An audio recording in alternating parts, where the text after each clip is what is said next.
Bienvenidas a todas y todas en segunda sesión de Jornada Internacional contra la Mutilación Genital Femenina. Bienvenidas todas. Y que están aquí presencial y también que están online. Y mi nombre es Helen Namuli, soy de Uganda. Soy mediadora intercultural de UNAF, especializada en prevención y atención ante la mutilación genital femenina, salud sexual y productiva y todas las formas de violencia de género.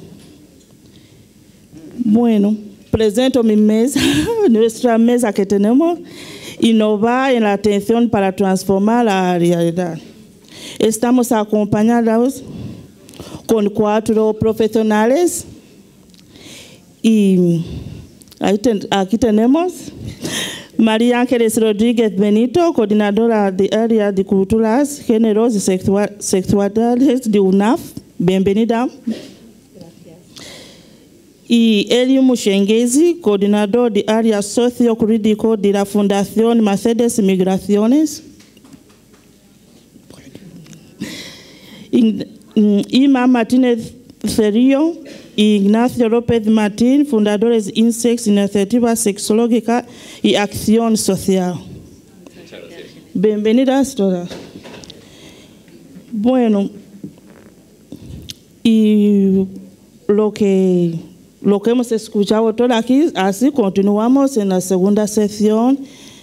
Antes que empezamos con los ponentes, lo que quiero decir es que antes de invitar a la primera ponente, y quería reflexionar algo, porque en el espacio que tenemos en UNAF, siempre compartimos nuestras experiencias entre las mujeres, la importancia de protección de las niñas, pero cada día hay mucha preocupación de las mujeres con las niñas y jóvenes supervivientes porque no sabe cómo tratárselo.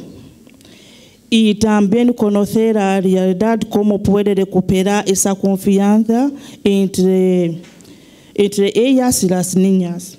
Y también que las niñas que no pierden esa esperanza. Bueno, y damos la bienvenida a María Ángeles, abordaje integral y atención a niñas supervivientes de mutilación genital femenina. Adelante, María Ángeles. Bueno, pues arrancamos con la mesa. Como ha dicho Helen, un poco desde UNAF traemos este tema encima de la mesa. Porque, bueno, pues ya sabéis un poco cómo trabajamos desde UNAF. Trabajamos en red con muchas entidades, con muchos recursos, trabajamos en un equipo interdisciplinar, trabajamos en el día a día pues con las mujeres, compartimos espacios con ellas, con sus familias, con sus hijas, con sus hijos, y desde ahí vamos construyendo un poco, bueno, pues todo lo que sabemos, todo lo que aprendemos, también todo lo que vemos, todo lo que identificamos y todo lo que creemos que tenemos que darle respuesta. Entre esas cuestiones que nosotras llevamos viendo, no es nuevo, lo llevamos viendo tiempo, pero es bueno, lo traemos hoy aquí, lo compartimos con todas vosotras como una inquietud, como un reto, como una reflexión, como una necesidad que ya pues va siendo hora de ponerlo encima de la mesa, que es la atención a las mujeres, perdón, a las niñas y a las jóvenes. ¿Qué es lo que está pasando con la atención? ¿Se está dando o no? Aquí tenemos que hablar en 2 líneas y en 2 direcciones. Por un lado, en el campo de la prevención y por otro lado, en el ámbito de la atención. Con respecto a la prevención, ¿qué está pasando? Resumiendo mucho, porque aquí ya hemos ido abordando muchas de estas cuestiones. Bueno, pues cuando nace una niña en España, el protocolo aplicar se aplica de aquella manera. Podríamos hablar mucho de cómo se aplica, de si es la mejor manera o no, de si es un protocolo integral o no. De esto ya hemos hablado en otros momentos, pero bueno, se aplica. Seguimiento preventivo con las niñas y con las jóvenes a lo largo de su vida. Pues muy poquito, muy poquito, muy poquito, muy escaso, muy escaso, muy escaso. ¿Atención a las mujeres y las niñas? Pues no, no que nosotras sepamos. Que hay algo, sí que hay, lo habéis estado diciendo hoy, ¿no?, en todas las jornadas, las entidades que trabajamos o que estamos especializadas en la atención a las mujeres supervivientes de mutilación genital femenina es una realidad con la que trabajamos todos los días y es algo que buscamos la manera de atender. Ahora, haber una atención como debería de haber, enmarcada un poco en esos derechos, en esa calidad, en esa accesibilidad, en esa gratuidad, pues no, no la hay. Al final también, bueno, un poco porque yo también he ido tomando mis notas, ¿no?, según ibais hablando, porque me parece que al final hemos puesto, ¿no?, estamos compartiendo un poco los mismos sentires. Toda la responsabilidad de la atención, lo comentaba Mary en la primera mesa, ¿no?, el trabajo que hacemos con las mujeres impacta en las niñas, sí, y todo el trabajo que estamos intentando promover o hacer desde las entidades recae en las entidades, pero en las entidades especializadas. Hay otras entidades que trabajan con población migrante o que trabajan con familias vulnerables o que trabajan en infancia que no tienen incorporada la perspectiva de las violencias, no solo de la mutilación genital femenina, sino de todas las violencias. Entonces, esta responsabilidad está recayendo exclusivamente en las entidades, pero en las entidades especializadas. Sin los recursos económicos suficientes, yo aprovecho para remarcar esta reivindicación que estamos hoy compartiendo, y ya no solo con los recursos económicos suficientes, sino sin el reconocimiento ni desde la sociedad civil ni desde las administraciones públicas. El reconocimiento en cuanto a interlocutoras bueno, pues capaces, ¿no?, importantes de estar presentes en todas estas reivindicaciones, ¿no? En España hay niñas y jóvenes supervivientes de mutilación genital femenina. Pues sí, sí que las hay. Algunas vienen con sus familias, vienen por procesos de reagrupación familiar, bueno, vienen pues por diferentes motivos, están aquí, ¿no? Y son residentes en España y son niñas y son jóvenes y bueno, pues ¿qué es lo que está pasando, ¿no? Muchas veces las propias niñas, las propias jóvenes no saben, no conocen acerca de la mutilación genital femenina, tampoco saben del todo si ellas han sobrevivido o han sufrido la práctica. A veces sus madres tampoco. Quienes ya conocéis o quienes conocéis un poco más, ¿no?, acerca de la mutilación genital femenina, su práctica, cómo se sustenta, cómo se gestiona, podéis comprender un poco esto más, ¿no? Pero muchas veces ni las madres, ni las mujeres, ni las niñas saben bien o tienen pues una conciencia clara de qué es lo que pasa. Por otro lado, tampoco están en una posición y con una capacidad de hacer una demanda explícita, porque, bueno, lo habéis comentado hoy, ¿no?, el sistema o la situación administrativa bloquea o permite el acceso a información, el acceso a recursos y el acceso a la atención, ¿no? Por otro lado, en la línea, ¿no?, de la situación administrativa, no se accede al sistema sanitario normalizado. Es decir, yo no sé cuántas niñas, no lo sé. No, o sea, realmente no lo sé, pero mi experiencia me dice que muy pocas niñas y jóvenes acceden a las revisiones periódicas que desde pediatría se hacen en la revisión de la niña sana, niñas que han venido a España con sus familias. A veces no acceden también porque hay una desconfianza en el sistema sanitario y en los recursos públicos. Entonces tampoco sabes qué va a pasar, ¿no?, si accedes o si planteas determinadas situaciones. Y otras veces acceden y bueno, y a veces se revisa y a veces no, a veces se identifica por parte de los profesionales de la salud la mutilación genital femenina, pero ahí se queda. Se identifica y no sucede nada más. No se da información a las familias, no se trabaja con las niñas, no se deriva a otros recursos, ni siquiera se toma nota de alguna manera que sirva para acompañar a esa niña, ¿no?, a lo largo de su vida, ese acompañamiento desde la salud por lo menos. Entonces, bueno, pues ahí tenemos pues un reto importante, ¿no?, en cuanto es la atención. La atención a las niñas tiene que ser atención integral, igual que estamos hablando cuando hablamos de la atención a las mujeres supervivientes de mutilación genital femenina. ¿Qué entendemos nosotras o qué, bueno, hemos recogido así como prioritario en esta atención integral? Pues primero hay que identificar las necesidades, primero hay que hacer un primer esfuerzo, ¿no?, por identificar inicialmente esas necesidades. Hay que tener un poco el foco puesto en la prevención y la identificación de otras formas de violencia, que también hemos estado un poco hoy comentando, ¿no?, que otras formas de violencia pueden estar atravesando o no desde un punto de vista preventivo y de atención la vida o la realidad de las niñas, como puede ser el matrimonio forzado, como puede ser la violencia sexual, como pueden ser la violencia estructural, el racismo y otras formas de violencia. Hay que ofrecer un acompañamiento en el desarrollo, en el desarrollo adaptado a las necesidades en las diferentes etapas. No es lo mismo la atención que podemos ofrecer o que es adecuada para una niña de 5 años, que de 6, que de 7, que de 13, que de 17. Entonces, bueno, tenemos que poder ofrecer ese acompañamiento, ¿no?, en las diferentes etapas, a nivel psicológico, sexológico, físico, social, o sea, todo aquello que se vaya identificando, entendiendo la mutilación genital femenina desde esas consecuencias integrales. Mira, muchas veces, sí nos ha pasado, ¿no? Algunas veces se ponen en contacto con nosotras pues otros recursos sociales, ¿no?, preguntando, pues trabajáis con esta familia, está en vuestro servicio de atención integral, es que hemos visto que la niña pues que tiene problemas de conducta, que parece que no acaba de entender las normas, ¿no? Ahí ya empezamos a identificar también ese racismo estructural, ¿no?, como que la niña no se entera de las normas, que no conoce la cultura, qué tal. Y yo creo que no nos hemos encontrado ningún caso en el que alguien se haya planteado trabajar desde las consecuencias integrales, o ni siquiera darse cuenta o tomar conciencia de que esa niña probablemente sea superviviente de mutilación genital femenina, además de el proceso migratorio, el duelo migratorio, las dificultades de adaptación a nivel psicológico y social de cualquier persona que hace un proceso migratorio, pero más aún de una niña, ¿no? Entonces se dan siempre por hecho determinadas cuestiones que invisibilizan otras, ¿no?, que es la realidad de las familias y de las niñas y de las madres con las que nosotras pues compartimos nuestro día a día. Esa atención tiene que ser, pues lo repito, ¿no?, psicológica, sexológica, física, social, educativa, con especial atención a la educación sexual, al abordaje psicopedagógico, al apoyo escolar, como mínimo, ¿no? Porque desde ahí, y lo vamos a ir viendo en las mesas, desde ahí podemos ofrecer un acompañamiento informado que fomente la autonomía y el empoderamiento de la niña y que le permita ir transitando por las diferentes etapas. Es necesaria una derivación y una coordinación interdisciplinar. Y es necesaria la especialización e implicación desde el conocimiento en la atención.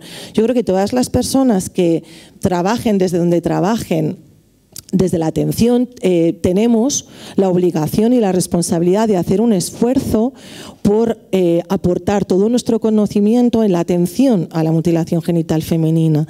Es cuestión de, de ponerte a pensar lo que yo sé, lo que yo hago, cómo puede contribuir a abordar o a intervenir sobre las consecuencias integrales de la mutilación genital femenina, tanto en la infancia como con las personas, con las mujeres adultas. Claro, esto hay que hacerlo desde unos enfoques, desde los enfoques que ha comentado Saray, por ejemplo, ¿no?, que los ha compartido en un enfoque de derechos humanos, un enfoque de derechos sexuales y reproductivos, un enfoque de género, intercultural, interseccional, un enfoque de violencias, un abordaje individual y comunitario, y nosotras aquí metemos un abordaje importante que lo hemos comentado muchas veces, que es la intervención desde el ámbito familiar. Lo habéis ido comentando en las diferentes mesas. Es necesario trabajar desde un enfoque intergeneracional. Eso nos parece que es algo clave, y hay que trabajar con las familias. Es necesario poder hacer una intervención desde ahí, con el fin también de no tener ante todo una mirada más punitiva o más pues esto se puede, esto no se puede hacer, ¿no?, que es pues que ahí está, ¿no?, de no mutiles a tu hija, vale, ya, muy bien, pero ahora vamos a trabajar con la familia, ¿no? Desde ahí, nosotras las necesidades un poco que vemos y que compartimos aquí, también buscando esa reflexión conjunta y esa reflexión entre entidades y entre profesionales que trabajamos, sigue siendo un reto la educación sexual, que nos van a hablar más Nacho e Inma un poco de eso, ¿no? El apoyo psicológico sigue siendo algo súper complicado, difícil de encontrar, de acceder, de todo, ¿no? El apoyo psicológico sigue siendo batalla importante, ¿no? Y el apoyo a las familias. El apoyo a las familias, como se entiende el apoyo a las familias, que es ofrecer a las familias los recursos necesarios para poder abordar las situaciones con las que se encuentran a lo largo de su vida. Y entre ellas puede ser cómo abordamos como familia la mutilación genital femenina. ¿Qué pasa esa relación madre-hija? Hay que hablar de ella, hay que hablar de mutilación genital femenina en familia, hay que poder comprender y entender para poder establecer vínculos sanos y relaciones más saludables en el ámbito de la familia. ¿Qué pasa cuando una hermana es superviviente de mutilación genital femenina y otra no?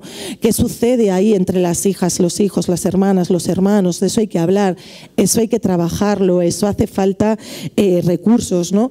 Hay que trabajar en el ámbito familiar las relaciones igualitarias y libres de violencias.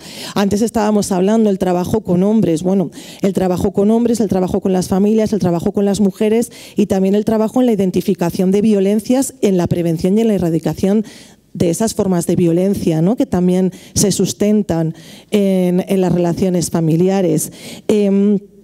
Es importante trabajar desde el apoyo a las familias para el desarrollo de crianzas positivas, parentalidad positiva, herramientas que me permitan gestionar las situaciones a las que las familias se pueden ver comprometidas o pueden tenerse que ver en la necesidad de afrontar, que tiene que ver con todo ese enfoque intergeneracional, con todo ese duelo migratorio, con todo ese proceso migratorio y también con algo que ha comentado Nerea antes, que son las familias transnacionales, ¿no? ¿Qué pasa? ¿Cómo gestiono las relaciones familiares de mi familia que está allí, que está aquí?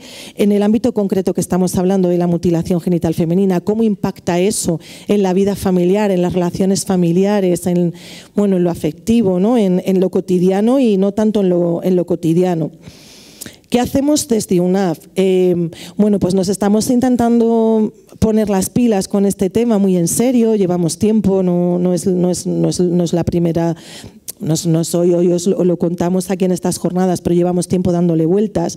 ¿Y qué hacemos? Bueno, estamos impulsando un trabajo con entidades europeas que ya están trabajando un poco desde estas perspectivas para intentar aprender, comprender, ver, intercambiar, buenas prácticas y trasladar o implementar aquí, cosas que están funcionando en otros lugares. Estamos impulsando grupos de trabajo con profesionales interdisciplinares para poder reflexionar en torno a esto. Eso sí que es algo que desde aquí también hacemos un llamamiento a todas aquellas profesionales, entidades que estén interesadas en profundizar y reflexionar un poco en la atención a las niñas y a las jóvenes, que se sumen, ¿no? Un poco que se sumen con UNAV a pensar en ello. Nosotras estamos intentando identificar también ginecólogas especializadas. En España no hay una figura que hemos identificado en algunos países de Europa, como es la ginecología pediátrica, pero estamos intentando identificar ginecólogas que trabajen con niñas, que se puedan comprometer un poco a pensar juntas qué hacer. Pues también hay que implicar un poco a la pediatría también desde este lugar. Hay que implicar a los recursos de atención a la infancia, porque como os comentaba antes, yo creo que no tienen incorporado en su hacer cotidiano la mirada, ¿no?, sobre las violencias en las niñas, y en concreto la mutilación genital femenina.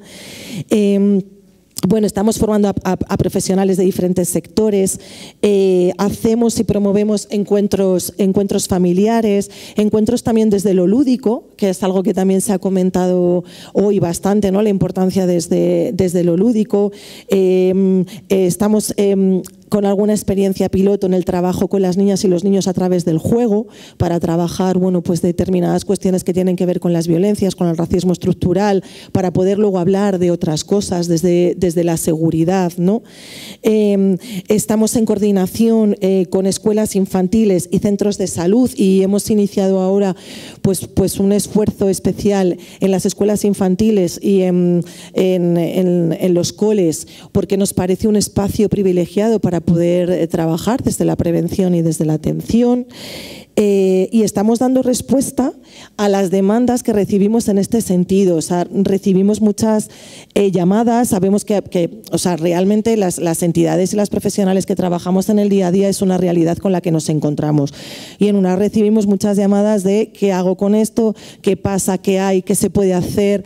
¿No? Y ahí, bueno, pues intentamos desde UNAV dar un poco respuesta pues con lo que conocemos, con todas las entidades con las que trabajamos en red, pero creemos que hay que hacer un esfuerzo por dar una respuesta un poco más articulada, un poco más implementada, dar a conocer un poco cuáles son los recursos, identificar profesionales que podamos implicar en la atención a las mujeres y a las niñas y a las jóvenes. Bueno, pues es algo en lo que estamos trabajando, es un reto que nos apetecía compartir, es una necesidad y es una realidad que creo que bueno, que de alguna manera quizás a lo mejor pues es sensible y nos da un poco de, no sé, pues de respeto o de, no sé, ponerla encima de la mesa, pero es algo que está ahí y lleva mucho tiempo y bueno, pues desde aquí os invitamos a sumaros a nuestra, pues bueno, a nuestro reto, ¿no? Y implicaros un poco en la atención a las niñas y a las jóvenes supervivientes de mutilación genital femenina.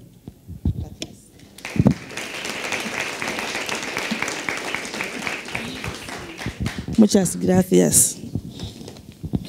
Bueno, muchas mujeres inmigrantes en este país, España, lo tienen muy difícil legalizarse porque no saben dónde, cuándo y qué oficina dónde puedo ir para organizarme cosas con los papeles, para vivir un poco con tranquilidad. Es un honor tener Edmo Shenghezi, derecho de asilo y refugio por motivos de género. Bienvenidos. Muchas gracias. Muchas gracias a la UNAV por invitarnos a la Fundación AMC Migraciones y quisiera también felicitar primero a la UNAV por su compromiso con la erradicación de la mutilación femenina genital. Trabajar por la erradicación no es un compromiso, es un compromiso de todos y de todas. Nosotros como Fundación AMC Migraciones tenemos en cuenta, normalmente tenemos dos compromisos para entendernos. Tenemos que evitar que niñas sufran la mutilación genital femenina y eso lo hacemos a través de los trámites administrativos de la reagrupación familiar y la extensión de asilo.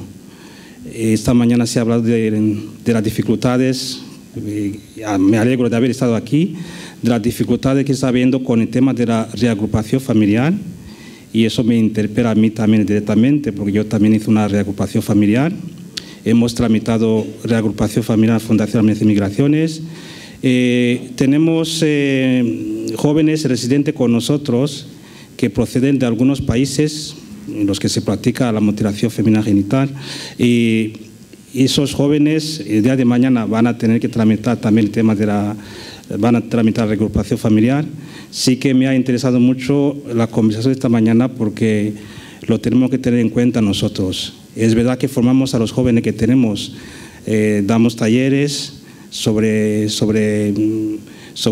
esta violencia de derechos de la mujer, pero yo creo que tenemos que insistir más en ese sentido, sobre todo cuando acudan a nosotros, al equipo jurídico, para tramitar la reagrupación familiar. Tendremos que tener por lo menos una derivación a trabajo social, a la mediación, para que comentemos un poco de este tema, ¿verdad? Para que cuando su pareja, su mujer llegue aquí en España, pues hombre, no tenga que quedarse en casa, sepa que tiene que aprender castellano, sepa que tiene que acudir a la escuela para aprender, como hacemos yo en mi caso personal, aunque no estoy como Eli, sino como coordinador de área de desarrollo social, pero de jurídico de la Merced, de la Fundación, pero creo que sí que me interpela. Yo personalmente cuando hice la reagrupación familiar de mi mujer y de mi hija, de nuestra hija, cuando llegaron aquí lo primero que fue pues a estudiar, es verdad que tenía formación en Camerún, porque son de Camerún, yo soy de Ruanda, pero tenía formación en Camerún, pero tuvieron que volver a hacer la ESO aquí, y luego pues seguir estudiando. De hecho, todavía siguen estudiando y trabajando al mismo tiempo, porque hay que ver que la economía tal como va aquí en España, una sola persona no puede trabajar y mantener la familia para que funcione bien. Mirando de una forma egoísta, entre comillas, ¿verdad? A ver si más o menos creo que me entendáis bien. Mis hermanos hombres, y solamente he visto que hay uno africano por allí, tenemos que entender que el hecho de que nuestras mujeres, nuestras hermanas trabajen económicamente también nos facilita. Y también yo creo que nos facilita también la convivencia familiar, porque el hecho de salir fuera, aprender, estar en contacto con las demás personas, yo creo que eso es beneficioso para todos. Es verdad que tendremos problemas de convivencia, como todas las familias, ya sean de África o de aquí o de todo el mundo, tenemos problemas de convivencia, pero podemos evitar algunos problemas. Yo creo que sí que eso lo tenemos que tener en cuenta nosotros los hombres. Yo el año 90 y tanto, por ahí, cuando estaba estudiando en Salamanca, un profesor nos enseñó unas fotos que una amiga suya periodista había hecho en un país de África sobre la mutilación genital femenina. Me acuerdo que mis compañeros me miraban todo preguntándome, hey, ¿pero qué pasa? ¿Qué pasa? Y yo tuve que explicar, mira, yo soy de Ruanda, en Ruanda no tenemos esa tradición, esa violencia no la tenemos nosotros, pero sí que tuve que aprender también para entender en qué consiste y para ver cómo podemos evitarlo. Bueno, como decía, que nosotros en la Fundación La Merced Migraciones intentamos tramitar el tema de la reagrupación familiar en caso de que una persona acuda a nuestro servicio diciendo que tiene una familiar, una persona, una niña menor que está en su país que puede sufrir la mutilación. Lo que intentamos nosotros es, bueno, hacer todo lo posible para tramitar el tema de la reagrupación. No es fácil porque en eso yo creo que tampoco, bueno, se puede decir. Creo que los consulados tienen menos sensibilidad que los ministerios. Aunque te den la resolución diciendo que puede hacer la reagrupación familiar, la resolución de aquí, de la delegación del gobierno, llega al consulado, pero el consulado pone muchas pegas. Es casi luchar contra... Hay que recurrir. En ese tiempo que estamos recurriendo, sí que podemos poner en peligro a la persona que está ahí. Creo que hay que ser muy sensible y me extraña que ellos, los consulados, los funcionarios del Estado español, viviendo en esos países, me extraña de verdad que no tenga esa sensibilidad. Igual es el tema de la integración en África, ¿no? Se integra tanto en África que llegan a coger las costumbres africanas, la tradición africana igual, no sé, ¿no? Pero bueno, en algunos casos sí que lo hemos conseguido y para nosotros también es una satisfacción. También intentamos facilitar el proceso de resiliencia para las personas, las mujeres que llegan aquí y que han sufrido esa violencia, ¿verdad? El último caso que hemos tenido, que nos llegó el año pasado, pues nos llegó a través de una intérprete que colabora con nosotros. Nos comentó a mi compañera abogada que había una persona que necesitaba un recurso residencial. Mi compañera contactó conmigo, con un equipo de trabajo social.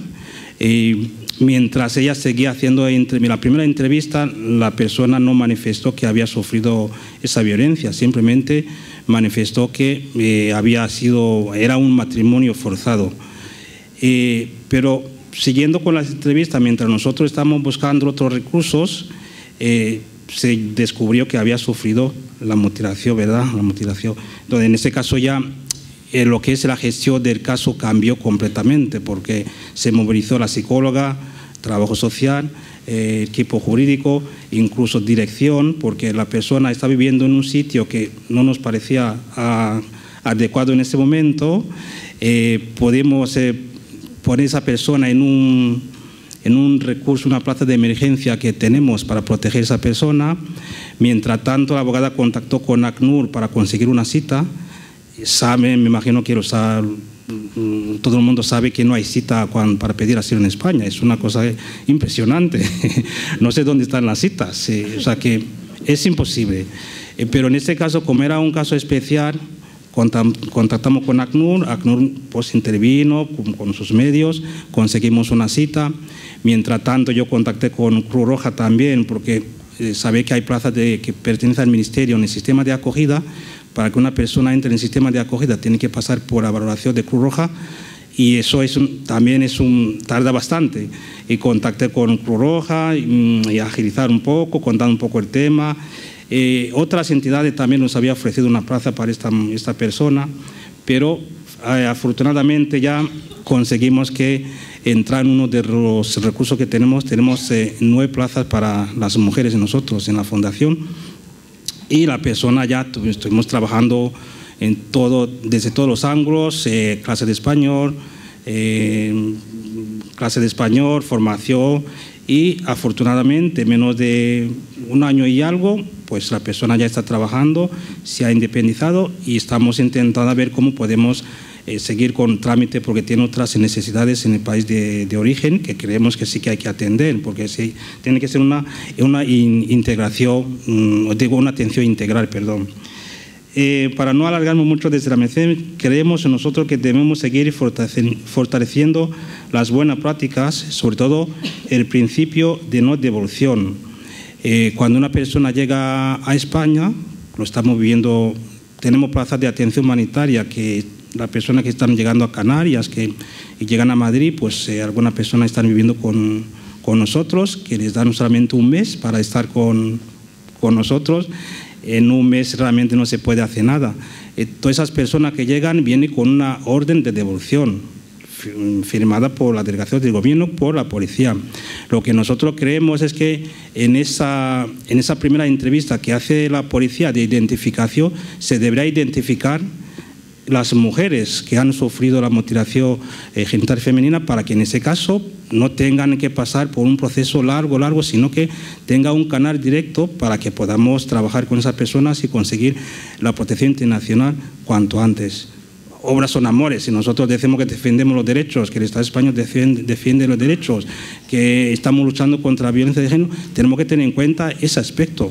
Una persona que ha pasado por ese sufrimiento, yo creo que necesita una atención inmediatamente. También, en otro principio que tenemos en cuenta es el principio de no revictimización.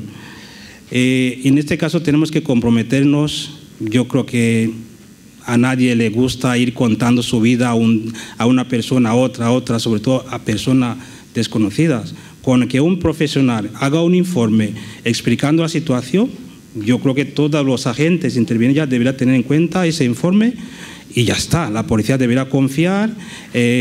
Bueno, se me lo va a contar que en ese caso de la persona también intervino médicos del mundo para hacer un informe. Y yo creo que si interviene solamente un profesional, es cuestión de confianza. Un profesional hace un informe y todos los demás tenemos en cuenta ese informe, y no tenemos que ir preguntando continuamente. Yo lo viví en el año 94 cuando llegué aquí. Pues no me parecía que era casi una tortura tener que volver a contar continuamente a no sé cuántas personas lo que está pasando en el país, que yo lo había vivido en ese momento, ¿no? Y durante el genocidio que tuvimos ahí en Ruanda. No, nosotros en la Merced creemos que no debería solamente con un informe es suficiente. Y yo creo que es cuestión de confianza, que la policía confíe en los agentes que intervienen, ya sea trabajadores sociales, abogados, psicólogos. Oye, si tenemos que equivocarnos y le damos protección a una persona que no lo ha sufrido, pues genial. Mejor equivocarnos a favor de una persona que favoreciendo la integración, ¿no? Yo creo, por lo menos nosotros lo creemos así. Otro principio que creemos nosotros es el trabajo en red, que en este caso también la UNAF, que es bueno decirlo, que trabajamos mi compañera abogada y otra abogada que teníamos en la oficina de Gardner Menor, que también trabajaba con la UNAF. Este año no está trabajando con nosotros, pero sí que seguimos colaborando con la UNAF. Yo creo que sí que es un trabajo que tenemos que seguir. De hecho, ayer cuando yo cogí una llamada que venía de un ayuntamiento de aquí, no de Madrid, sino de otro fuera de Madrid, y me preguntaba que tiene una persona de un país de África con una niña de 13 años, y que esa persona se había quedado pues, sin vivienda, y me preguntaba si nosotros teníamos un recurso, ¿verdad? Y entonces durante la conversación me dijo que esa persona había sufrido también la mutilación en su país, en donde, bueno, como fue ayer, no he tenido en el correo que me han mandado esta mañana, que lo he mirado, también me cuenta un poquito más. Seguro que me pondré en contacto contigo, María Ángeles, y intentaremos saber cómo podemos, bueno, hacer lo que podamos. No podemos hacer milagros, pero sí que yo creo que sí que debemos hacer todo lo que podamos para proteger a las personas. Para terminar, yo creo que igual después va a haber un diálogo. Como decía antes, nosotros seguimos trabajando el tema de la sensibilización. Yo creo que la UNAF también está en eso, y yo creo que como yo, mi responsabilidad como coordinador de trabajo social y jurídico es conseguir trabajar con la UNAF para que nos deis formación a nosotros profesionales y a los muchachos que tenemos en nuestros recursos, que yo creo que les vendrá muy bien. Termino diciendo una cosa que yo dije cuando llegué aquí en el año 94, que me hice una entrevista en Galicia, y yo dije que España es un país acogedor. Y a lo largo de estos años que llevo en España, que he vivido en varios sitios de España, confirmo lo que yo dije en ese momento. España es un país acogedor, España es un país que defiende los derechos humanos, y lo único que deseamos, o que yo desearía, ¿verdad?, después de 30 años observando cómo se van desarrollando las cosas aquí, es que España como país no pierda esa característica de un país que acoge a la gente sin juzgar, sin prejuzgar, sino que ofrece oportunidad para vivir. Además, nosotros, yo creo que aquí hay personas inmigrantes como yo. Los inmigrantes venimos aquí a colaborar. Si a España le va muy bien, a nosotros también nos va muy bien, a los inmigrantes. No venimos a robar, no venimos a hacer... Para eso, robar y hacer daño a la gente se hace mejor en África. Como yo les digo a los chicos, eso se hace mejor en África. Cuando llegamos aquí no venimos nosotros a hacer ese tipo de cosas, ni caer en esto, en lo otro, sino que venimos a buscar una vida mejor, a colaborar, a vivir mejor. Si a España le va muy bien, a nosotros nos va muy bien. Así que termino felicitando de verdad. Bueno, interpretando a mis hermanos hombres africanos, que tenemos una tarea pendiente que no sé cómo lo iremos haciendo, pero sí que lo debemos hacer. Y tal vez lo estamos haciendo, sé que hay asociaciones de hombres que están intentando, pero creo que lo estamos haciendo de una forma igual. Vamos lentamente, tenemos que intentar igual ir un poquito más rápido para que nuestras hermanas nos sigan reclamando lo que realmente podemos dar fácilmente en nuestras casas. O sea, que pedir que una persona se forme y salga de casa, eso es lo más básico que tenemos que hacer nosotros, ¿no? Y termino diciendo pues eso, que decía que gracias a las entidades que colaboran, que nos ayudan, yo ya me incluyo, ¿verdad? Dejo de ser coordinador, me incluyo en las personas inmigrantes que fue ayudada por distintas entidades, y nosotros cuando hemos recibido este tipo de ayuda, como las compañeras que han estado aquí, que están aquí hablando, queremos también compartir esa experiencia, esa ayuda que hemos recibido, pues que quienes lleguen aquí, sea de donde sea, pues se reciba una ayuda también. En la Merced Migraciones tenemos un servicio que llamamos de atención externa. Atendemos a todas las personas que llegan aquí, que necesitan información sobre asilo, atención, razones humanitarias o cualquier trámite que tengan, puede venir a la Fundación. Nosotros le atendemos en la medida de lo posible. Siempre no conseguimos lo que nos demandan, pero lo intentamos siempre. Muchas gracias.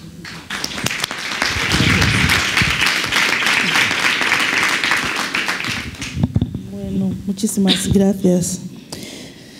En nuestra cultura es muy difícil que te hable bien cómo funciona nuestro cuerpo, cómo podemos cuidarnos, la salud y sentirse bien y también comprender nuestros derechos. Ahora presentamos juntos a las dos ponentes, Irma Martínez y Ignacio López. La educación sexual clave en la erradicación de las violencias de género. Muchas gracias. Tenemos una presentación. Bueno, pueden poner las compañeras. Bueno, si no voy empezando. Nosotros somos INSEX, una cooperativa de sexología que parte precisamente de intentar conjugar nuestra experiencia, larga trayectoria en intervención social, sobre todo con grupos de población que han atravesado distintas situaciones y les atraviesan factores exclusógenos. Y en los últimos años, sobre todo con mujeres migrantes atravesadas por múltiples violencias y factores de exclusión, discriminaciones.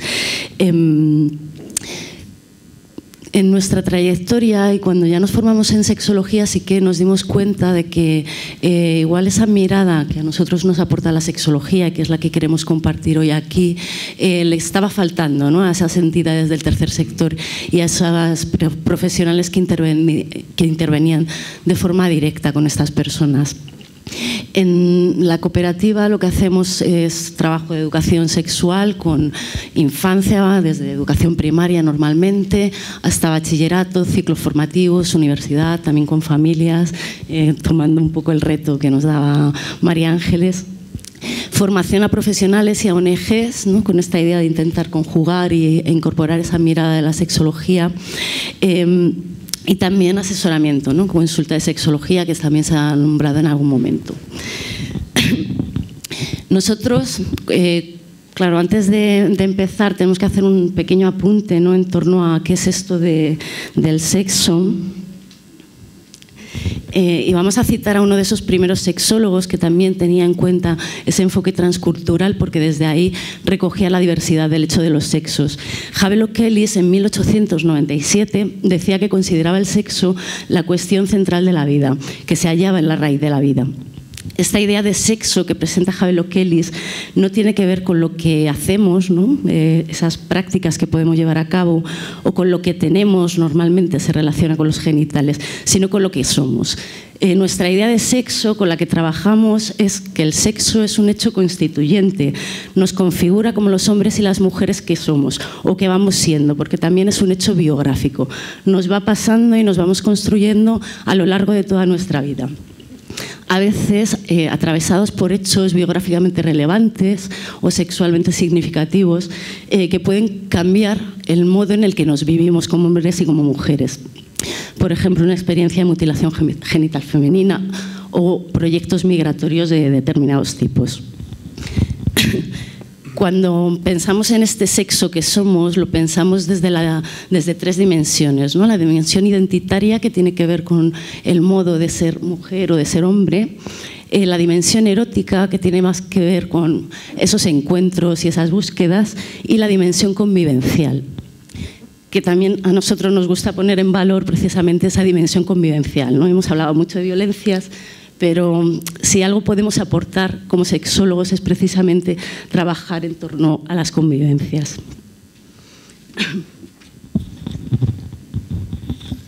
A ver, vale, buenos días. Muchas gracias a la UNAF, a todas las personas que estáis participando, a nuestras compañeras que nos han precedido y compañeros, y a las compañeras que están traduciendo simultáneamente por el esfuerzo que están haciendo. Yo quiero citar también, ya me la has puesto, qué bien, una cita de Hildegard Rodríguez que nos decía allá por 1927: no atendamos a la idea de que la misión educadora termina con la infancia. Jamás. La obra de la educación no tiene término, ni periodo determinado, pues el espíritu desde siempre puede ensancharse y el corazón mejorar constantemente.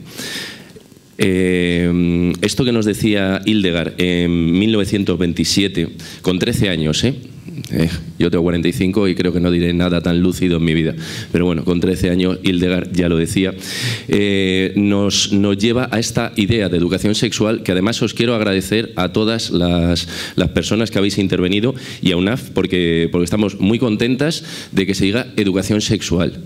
Por favor, educación sexual, no afectivo sexual, ¿vale? Siempre que nos llaman nos dicen, no, yo hago educación sexual. Bueno, afectivo sexual, ¿no? Bueno, no. Y si quieres te cuento. Y te cuento por qué. El término afectivo sexual, por si no lo sabéis, es un término que únicamente se usa en España. La comunidad internacional no usa afectivo sexual. Se habla de educación sexual integral, siempre con otras, cada vez con más adjetivos, ¿no? Interseccional, pero educación sexual. El término afectivo sexual es un término que tenemos en España heredado del franquismo, porque en la época de Franco se quisieron hacer unas jornadas de educación sexual y, claro, pues no pasó la censura. Entonces la censura dijo que eso de sexual, se buscaron distintas fórmulas y al final se llegó un poco al acuerdo de poner este afectivo, ¿no? Dando la idea de que lo sexual es sucio, ¿no? Que lo sexual es vergonzoso, ¿no? De que hace relación a algo que hay que ocultar, que hay que dulcificar, ¿no? El sexo no es vergonzoso, el sexo no es sucio, el sexo no hay que añadirle lo afectivo, porque si algo hace el sexo es ser vinculante. Como decía mi compañera, somos sujetos sexuados, nos vamos haciendo a lo largo de toda la vida. La educación sexual que venimos a mostraros y a proponeros no es una educación sexual biologicista o medicalista, principalmente porque el sexo no es ni podrá ser jamás un diagnóstico, porque es lo que somos. No es una educación igual prevencionista, porque también parece que todo el rato estamos teniendo que prevenir mirando el sexo desde lo negativo, ¿no? El sexo también se puede mirar desde lo positivo. De hecho, creo que es una de las cosas, si no la más positiva, que tenemos todas y todos, ¿no? Entonces, proponemos una educación sexual existencialista, humanista, precisamente rescatando ese ser sexuado que somos, cómo nos vamos construyendo como sujetos sexuados en alteridad y mutua referencia las unas y las otras, los unos y los otros. De educación sexual se habla mucho últimamente y nosotras, por un lado, como somos sexólogas, pues sería qué bien, ¿no? La educación sexual está en boca de todas y se habla de dos posicionamientos. Por un lado, ese un poco más antiguo, ¿no? Un poco más igual, que huele un poco a rancio, a naftalina a veces, que dice que la educación sexual es la culpable de los grandes males de esta sociedad, ¿no? Y que como eduquemos a las niñas, a los niños, a la sociedad en educación sexual, pues esto se va al garete, esto va a sucumbir. Por supuesto, no estamos de acuerdo con esa visión de educación sexual culpable, pero también hay otra que es como la que se vende la educación sexual como la salvadora de esos grandes males, ¿no? Como que si educamos a todas y a todos en educación sexual, el mundo va a ser mejor. Bueno, tampoco estamos totalmente de acuerdo. Creo que le estamos dando excesiva responsabilidad a la educación sexual. Estando totalmente de acuerdo con lo que decía antes mi compañera Fatoumata, nuestra compañera que decía en su ponencia, lo primero la educación, totalmente de acuerdo, lo primero la educación, porque además, como también decía hace un momentito mi compañero Eli, ¿qué pasa con estos consulados que no están sensibilizados? Bueno, que la sensibilidad se educa. No nos viene de serie, entonces igual ese motor de la educación es lo primero, pero también nos tenemos que situar. El mundo es el que estamos, en el que vivimos, antes se decía por ahí, por supuesto estamos en una cultura patriarcal, capitalista, mercantilista, tenemos el mundo que tenemos. La educación sexual no lo va a salvar, sin embargo sí que creemos que es una buena herramienta para de alguna manera facilitar un mundo en el que quepan muchos mundos.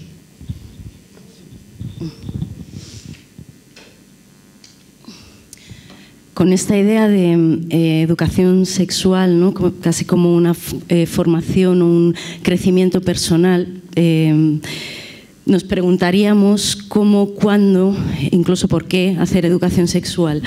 Habitualmente se habla de tres ámbitos en la educación en general y también en la sexual. El formal, que es además del que más se debate y se discute, ¿no? De si tiene que estar esta educación sexual en el aula como una asignatura o de manera transversal. Es la que aparece a veces regulada en las leyes, no en ninguna específica, que todavía no hay, al menos aquí, pero sí en otras, ¿no?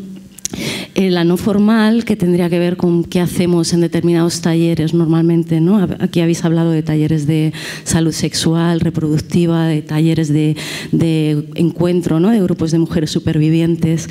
Y luego nosotros resaltamos sobre todo la educación sexual informal, porque creemos que es donde todas y todos los que intervenimos con personas, con mujeres y hombres, podemos hacer educación sexual desde lo accidental, desde lo cotidiano, porque incluso cuando organizamos talleres no formales, ¿no?, para trabajar contenidos específicos, no siempre, y estoy pensando además en grupos de mujeres que han sufrido determinadas violencias, no siempre nos sentimos cómodas para poder socializarlo en grupo.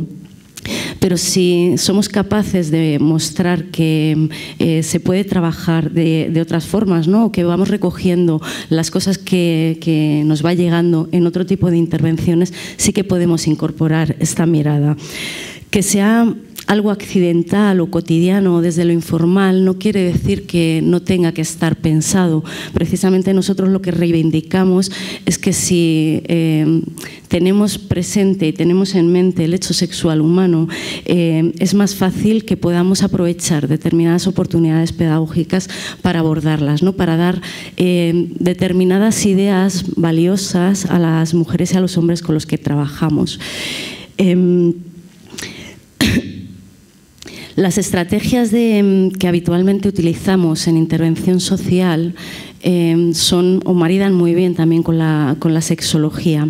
Una tiene que ver con la centralidad del sujeto, ¿no?, esa atención centrada en la persona que hace que les miremos como sujetos, que les miremos como mujeres y como hombres.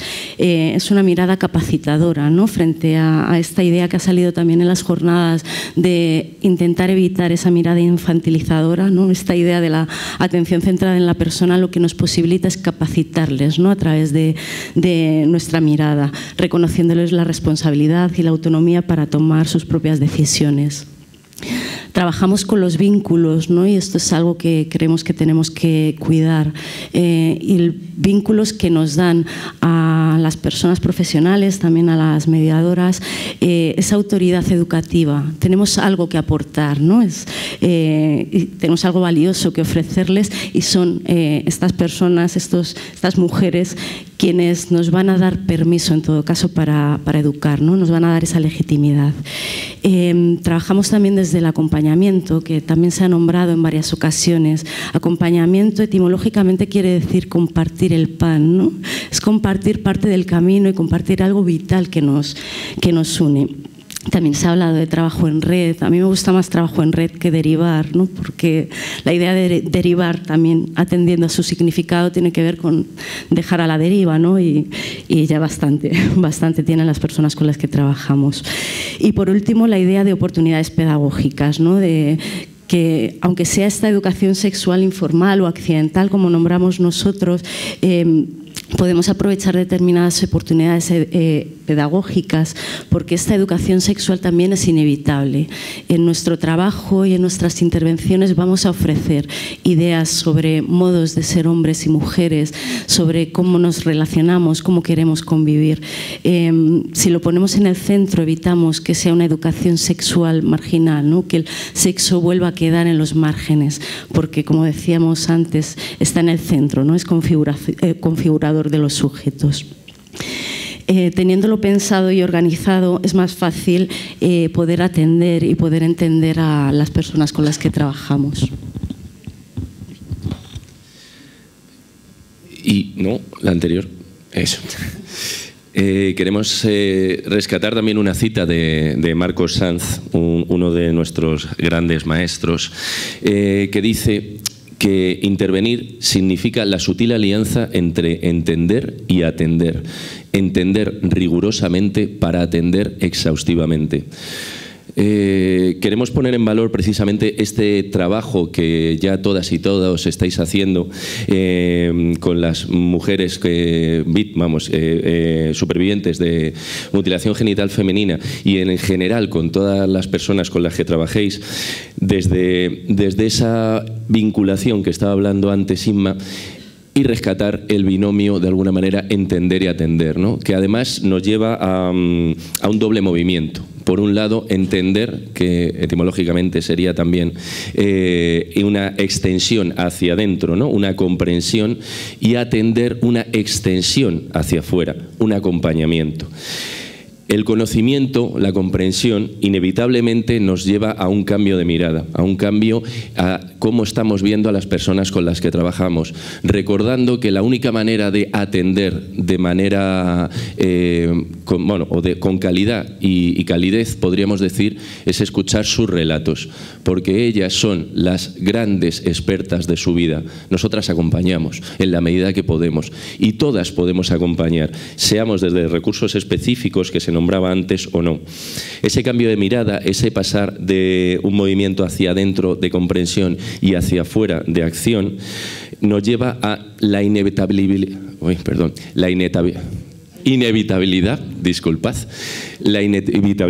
de realizar educación sexual. Queramos o no, todas lo estáis haciendo y lo estamos haciendo todo el rato, porque somos sujetos sexuados y de alguna manera estamos planteando distintos modos, todos únicos e irrepetibles, de ser sexuado.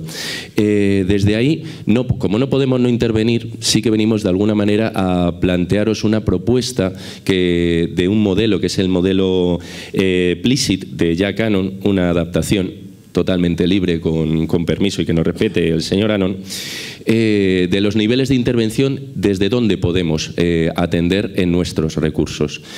Por un lado estaría el primero, desde ese entender que somos sujetos sexuados, que el sexo no es algo biológico, que el sexo es mucho más complejo, que, como decía Inma, nos habla de identidades, nos habla de erótica, de relaciones, nos habla de convivencias. Desde ahí lo primero que tenemos es que, de alguna manera, permitirle a las mujeres con las que trabajamos que puedan hablar de eso. A veces, si no somos un recurso especializado o si nos consideramos que no tenemos la suficiente formación, pues ni siquiera lo dejamos ahí sobre la mesa.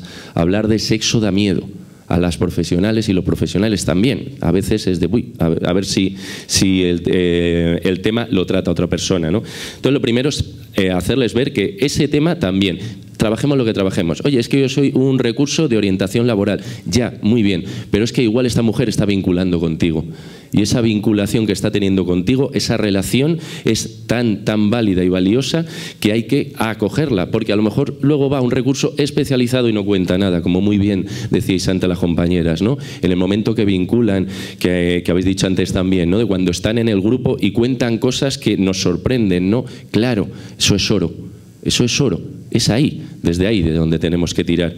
Una vez que les damos ese permiso, pasaríamos ya al siguiente, ¿no? Que sería el poder atender. Atender tendría como dos niveles. El primero, que sería informar, que es lo que de alguna manera ya estáis haciendo, la gran mayoría de las entidades que estáis aquí, entiendo que todas, y las personas que habéis hablado, ¿no? Estáis informando, estáis dando información desde dónde estáis, desde lo que conocéis. No es necesario ser sexóloga para informar y educar sexualmente. Lo que pasa es que no podremos atender absolutamente todo, ¿no? En ese informar, al final estáis acompañando y le daré los contenidos hasta donde llegue y donde yo me sienta cómoda, porque no tenemos que saber todas de todo. Es imposible, no pasa nada y hay que asumirlo, que a veces en lo social se nos olvida. Y por otro lado, el último, llegaríamos a ese punto de asesorar, ¿no? Que es un punto más específico. Igual determinadas vivencias requieren de un acompañamiento específico, profesional y especializado. Ahí sí. Ahí sí que necesitamos a una persona especializada. A lo mejor ahí sí que tenemos que, como decía antes Inma, acompañar a otro recurso, no tanto derivar. O como muy bien decía también, vuelvo a rescatar las palabras de Fatoumata, que decía, si yo no puedo ayudar, puedo buscar dónde la pueden ayudar, ¿no? La puedo acompañar, la puedo derivar desde ahí, ¿no? Desde ese también que decía María Ángeles, de esa intervención con recursos especializados. Bueno, al final trabajamos todas en red. Entonces, animaros a que sigáis acompañando, animaros a que sigáis informando, lo estáis haciendo muy bien, siempre se puede mejorar, claro, pero estamos en el camino, todas y todos. Y nos queríamos despedir con esta cita que dice que la educación, también la sexual, es nuestro. Espero que Ángela nos disculpe. La educación, también la sexual, es un arma poderosa para la liberación y la transformación social, de Angela Davis. Muchísimas gracias a todas.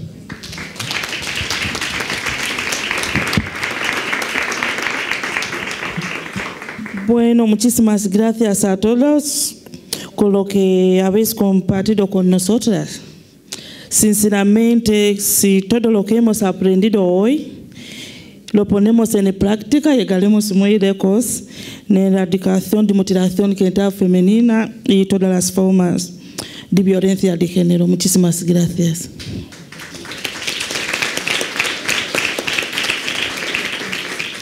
Bueno, ahora vamos en sesión de preguntas, tanto que están aquí en presencial y también que están online. Bueno, ya que me has nombrado en muchas ocasiones, espero que ya la sensibilización o la jornada que llegue a todas, porque yo trabajo con hombres de 230 personas, 263 personas. Son mucha gente y ellos, ya que estamos trabajando sobre la migración y la sexualidad, en África sobre la sexualidad no se habla mucho. Yo te he entendido cuando tú estás diciendo que la sexualidad hay que hablarlo, tal como es, no ponerle, no cambiarle nombre, ¿no? Eso es muy importante, pero en África la sexualidad no se habla. Ni en colegio, será en cuando uno está en nivel de segundo grado por ahí que pueda hablar o le pueden explicar sobre la sexualidad. Y nosotros también como madres en casa intentamos hablar a nuestros hijos, nuestros familiares, que hablemos de la sexualidad, porque eso forma parte de nuestra vida, ¿no? Somos gente. Y sobre género también, eso... no solamente estamos hablando de África, hablamos en general también, porque no solamente eso va en África. Y hablando también de él, yo trabajo en muchas entidades como mediadora, intérprete por la mañana, que hago en una asociación que trabajo en España, no solamente en Madrid, que conozco muchas asociaciones y veo dificultades y todo eso lo que conlleva sobre la migración.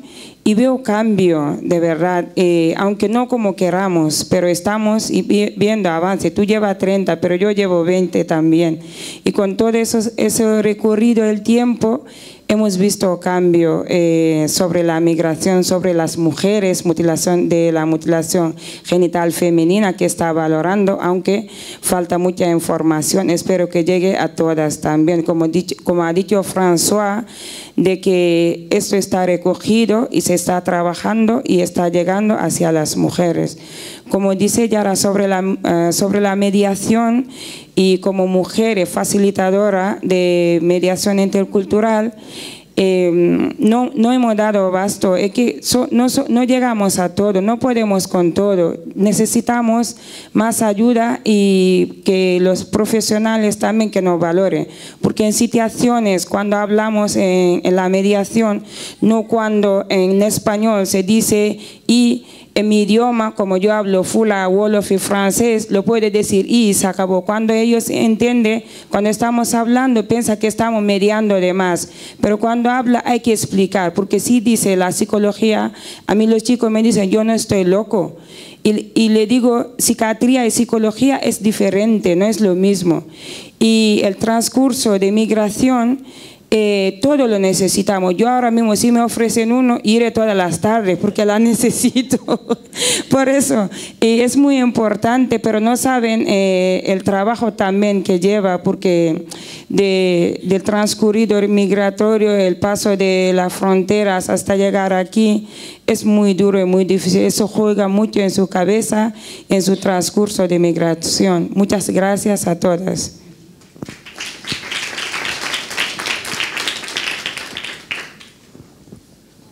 Buenos días. Primero voy a dar gracias a UNAF porque cada año convoca este encuentro sobre la mutilación genital. Esto es una meta que todos y todas debemos seguir trabajando.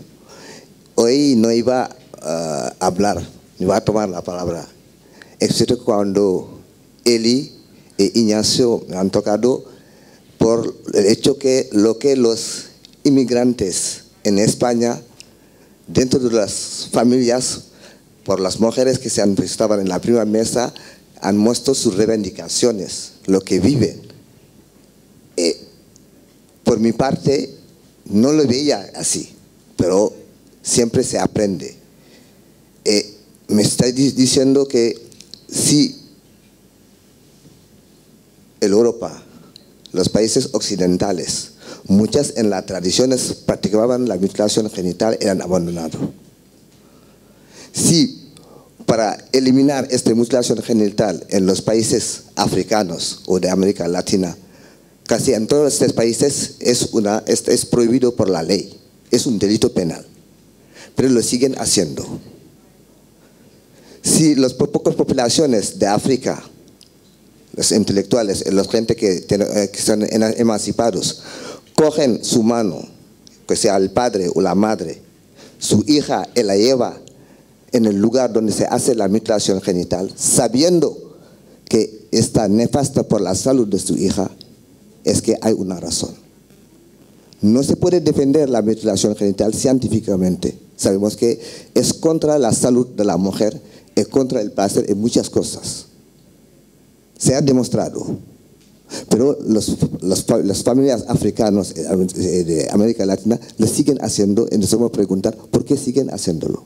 ¿Por qué el Occidente, a lo largo de los siglos, han abandonado casi estas prácticas?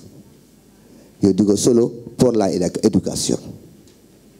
Solo por la educación podemos eliminar esta práctica ignoble que reduce a la mujer. Eso es seguro. Pero sí es difícil.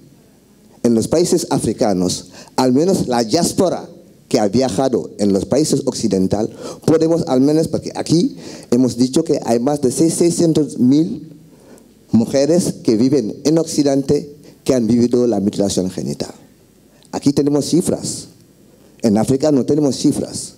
Pero al menos cuando se hace la inmigración, de la misma forma, todas las pegas que se ponen para que pueda dar la autorización de hacer la reagrupación familiar, durante estos trayectos donde hay que hacer las tramitaciones, se puede al menos sensibilizar en las condiciones para reagrupar, poner algunas condiciones para la mutilación genital. Y más, una vez que llegan en el Occidente, yo digo de competencia cultural, los profesionales que somos, mediadores, médicos, psiquiatras, trabajadores sociales, yo creo que deben, cuando están delante a una persona que viene de este país donde se practicas, deben haber las herramientas para poder identificar si esta persona, esta mujer, ha vivido la mutilación genital o no. De esta manera se pueden ayudar a solucionarlo. En las familias, cuando las mujeres dicen que los hombres, los padres, no ayudan a esto, yo digo que he trabajado en algún centro de salud cuando las ginecólogas me han dicho que nunca han visto un hombre acompañar a su mujer embarazada. Y yo digo que desde donde viene, en las prácticas no se suele hacer. Pero si tú dices a la mujer de venir a la próxima cita con su marido, va a venir. Así miramos en la sala donde estemos. Somos pocos los hombres. Y los que acusan son los hombres. Quiere decir que el trabajo debe hacerse hacia los hombres, sobre todo son los que maltratan, son los que deciden que dan la autorización a hacer la mutilación genital. Yo digo, esta lucha para limitar la mutilación genital, ese es un trabajo que los hombres como las mujeres, todos tenemos que luchar con esto. Pero el problema es fundamentalmente a través de la educación. Con la educación se puede eliminar. Lo más importante es saber que las personas que lo hacen por la ignorancia. Muchísimas gracias.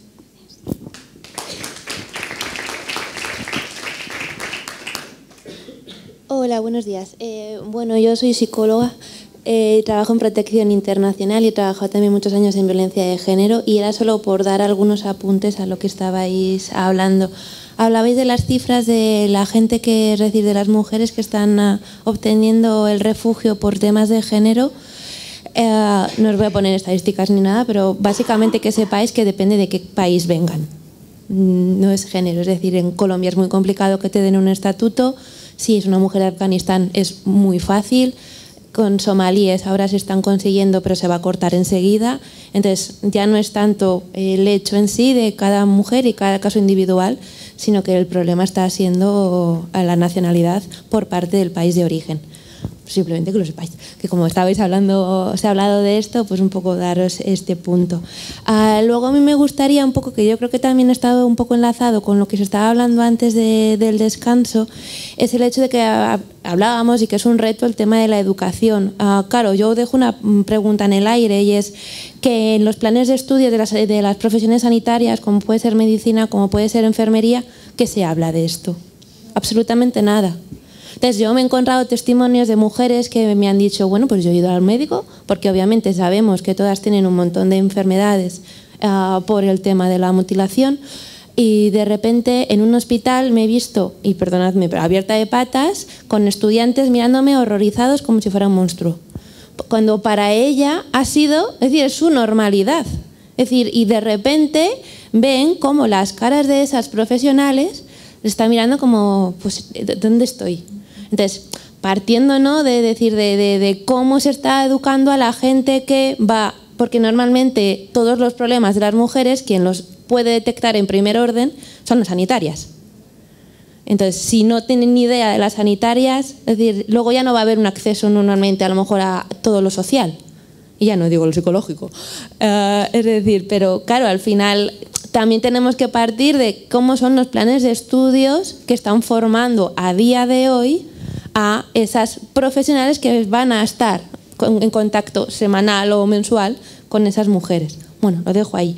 Y un último apunte ya de cara, y lo hilo un poco a esto, es nosotras como profesionales que nos miremos un poco cuál es nuestra reacción cuando nos comunican, cuando nos enteramos que hay una mujer a la que le han cortado, ¿no?, que le han hecho la mutilación, porque nuestra cara va a decir mucho a ellas.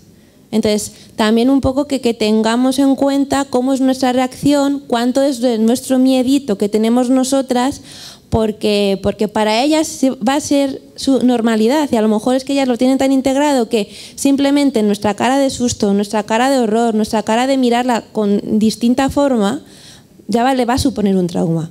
Entonces ya no solo el trauma en sí, ya esto lo hablo desde a nivel psicológico, sino qué pasa cuando cuentas ese trauma, ¿no?, a la primera persona o a la quinta que se lo muestras. Y ya está.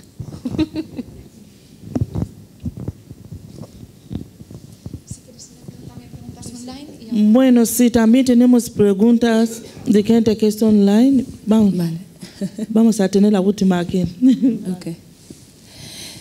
Yo la que quería preguntar a nuestros dos hermanos y representantes de los hombres africanos que está aquí hoy en la sala, la mutilación genital femenina hace muchísimos años que está trabajando a Europa, a España, y las mujeres hemos implicado, sobre todo nuestras hermanas grandes, la Fatou Seka, la Bombo, son las que corrían a todo lado y ayudar a formar los profesionales que se tratan a esta práctica. Pero a los hombres africanos, los padres, nuestros políticos, nuestros representantes, ¿qué hicieron sobre este tema? Si no ha hecho algo, yo creo que sería buen momento a los hombres africanos, sobre todo la que representa a la continente, que son nuestros políticos, a la organización grande, y que se ponga a su agenda tema de mutilación genital femenina, y que se habla y que se trabaja donde trabaja a su oficina. No solamente papel de reagrupar, ser pasaporte, papel de nacimiento, sino que la agenda de los políticos africanos, que allí la mutilación genital femenina a la agenda, a la orden. Desde aquí, hacia nuestro país de origen. Porque todo este trabajo que estamos haciendo, a la política ni toca al año. Pienso primero a mi país y a Mali. Ni siquiera ni está la agenda de los políticos malianos. Ni habla. Por lo menos podemos agradecerlo a los políticos europeos. Tenemos el protocolo. Una parte funciona y otra parte no funciona. Pero por lo menos ahí. Pero de los países africanos, país practicante, ¿qué protocolo, qué trabajo está realizando para ayudar a su familia, para proteger a su familia? Si no hay, vosotros dos que estéis aquí, son trabajos que queremos como mujer africana, que cada año que también que hace algo sobre este tema. Porque se conviene nosotras. Y el trabajo que está diciendo que es trabajo de educación sexual, en África había antes. Si pensamos en circuncisión femenina, era un tema que hacía durante el año, una vez al año. Mutilaba, circuncidaba a muchos chicos, hombres. Durante 4 meses, ¿sí? Están en un espacio muy grande, con hombre grande, le educaba a este espacio durante 4 meses. Todo lo que tenía que explicarte sobre la sexualidad, cómo tiene que cuidar la familia, cómo tiene que cuidar el entorno, cómo tiene que cuidarla cuando tenga mujer, etcétera, etcétera. Pero este tiempo lo hacía la circuncisión cuando es grande. Ahora, la circuncisión hace cuando tiene 3 días. ¿Cómo puede dar esta educación sexual? O sea, los hombres casi muchísimo no lo tienen. Puede ser cuando llega a casarse, a través de los amigos o su experiencia personal se aprende algo. Pero lo que es educación sexual comunitaria que hacía antes, la han quitado. Desde allí hemos perdido. De las mujeres, sabemos, todos de vosotras que estáis aquí, tenemos a la educación sexual. Lo que pasa, te le enseña cuando es tarde, cuando falta 1 semana de casarse, cuando falta 2 semanas de casarse. Te coge una mujer que te acompaña al proceso de casamiento. Esta es la mujer que te enseña educación sexual. Todos de vosotras que está aquí seguramente sabéis. Lo llamamos Imañamaga. Todavía insiste a esto. Por tanto, son espacios que le enseñaba a nosotras cómo tiene que hacer todo lo cosas de sexualidad. Todo esto lo han eliminado, lo han quitado. Ahora no hemos quedado nada. Ni siquiera ni nuestras madres pueden decir cómo tengo que limpiarse, cómo tengo que cuidar cuando tengo regla. Eso es lo que hemos perdido. Muchas cosas que hacía la han eliminado y hemos perdido completamente. Pero tenemos que recuperar a este espacio. Trabajo de sensibilización que hemos hablado. Está muy bien. Nuestros hermanos han sido mucho trabajo en este país. La Fatucia que la Bombo ha dado su vida para sensibilizar espacio público, educación, sanidad profesional europea. Pero decide que ha dejado trabajar porque no tiene nada en la mano. Lo que es trabajo directo a la comunidad afectada de MGF no ha podido llegar. Y eso es lo que estamos. Y eso es lo que tenemos que trabajar. Muchas gracias, hermana. Bueno, tenemos también preguntas de compañeras que están siguiendo desde online. María Ángeles, aquí tenemos una pregunta. ¿Cómo se inserta y vigila la mirada multicultural en la atención a las mujeres migrantes y refugiadas?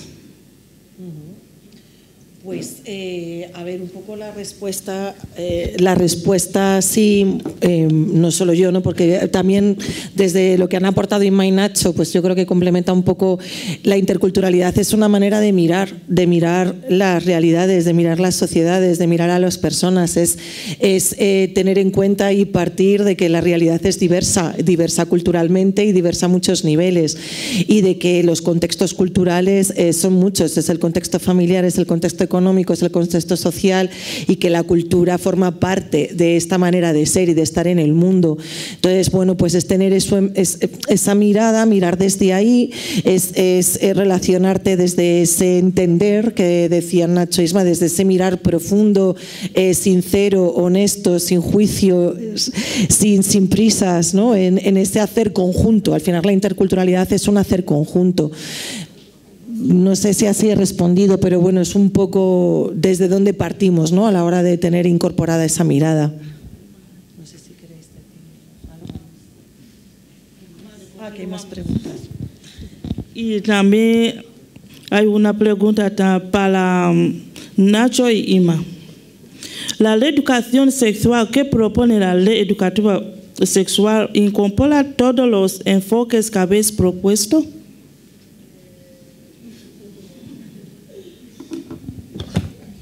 Qué complicado de responder. Bueno, no.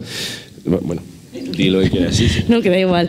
En realidad en las distintas leyes, como aparece ahí como una pequeña coletilla, ¿no? Y de se tiene que incorporar la educación sexual, a veces le añaden el afectivo sexual, a veces añaden de género, pero en ningún sitio está definido, ¿no? Y nombrado, ni desarrollado, ni nada. Entonces, que se incorpore por ley la educación sexual en centros educativos puede ser algo, desde nuestro juicio, positivo o no, porque dependerá de cómo se haga y se puede hacer de muchas formas.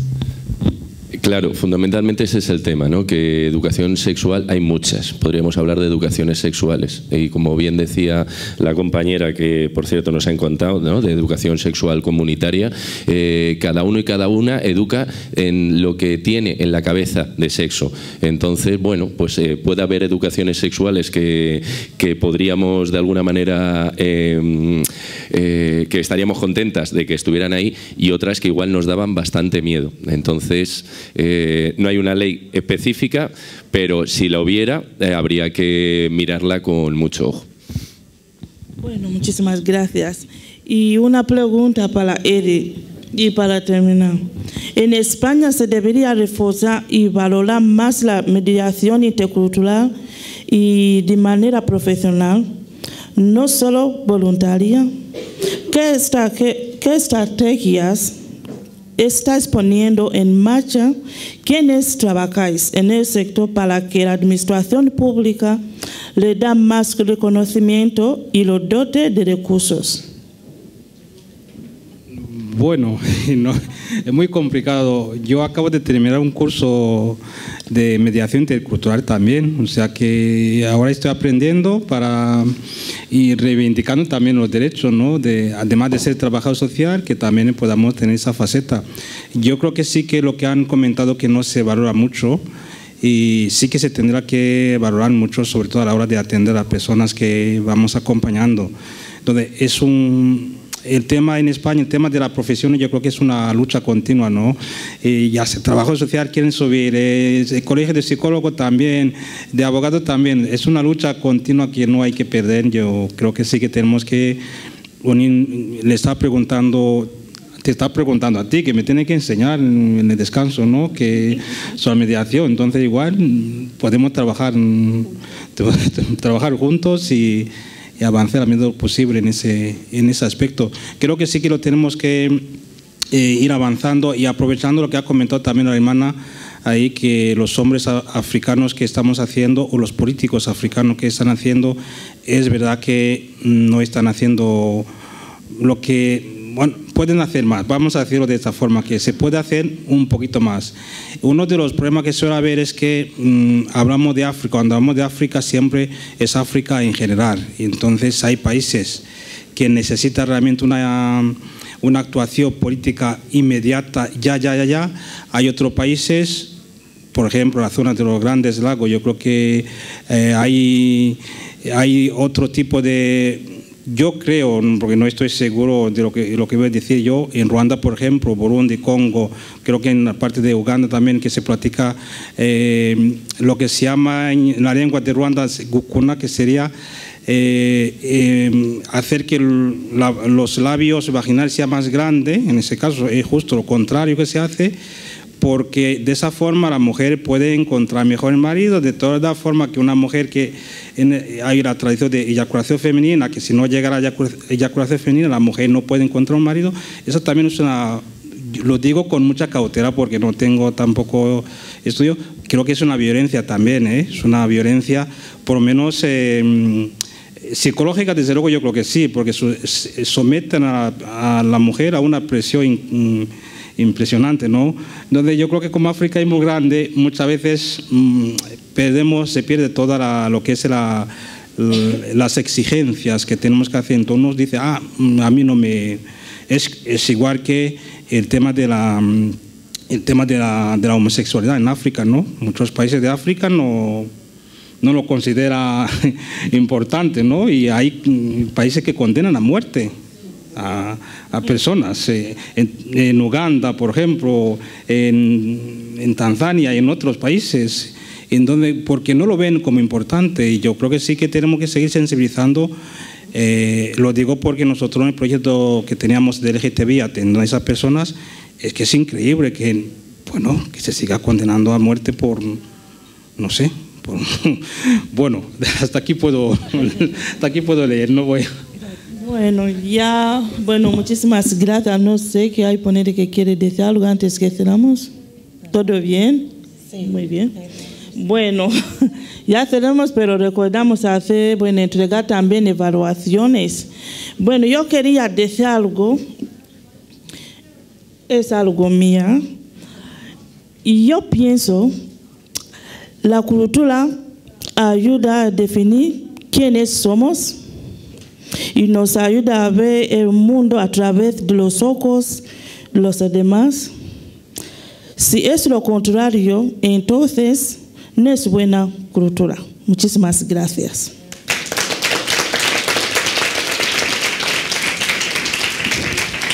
Y ya cerramos la encuesta online y continuamos aquí, vamos en networking, vamos a tener un baile, un concierto y ya cerramos online.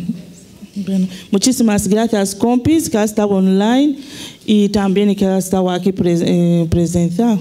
Muchísimas gracias.